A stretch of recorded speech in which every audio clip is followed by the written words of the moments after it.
front of me is Google Pixel 10 and today I would like to show you how you can open apps in split screen view.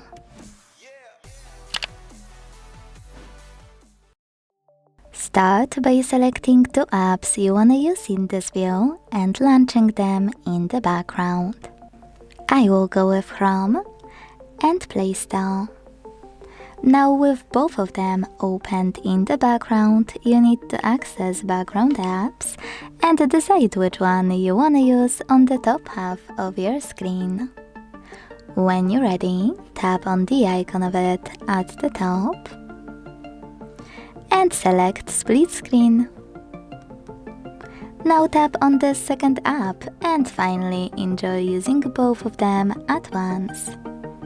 To go back from this mode, you can either go into background apps and swipe them, or you can hold this line in the middle and drag one all the way up or all the way down.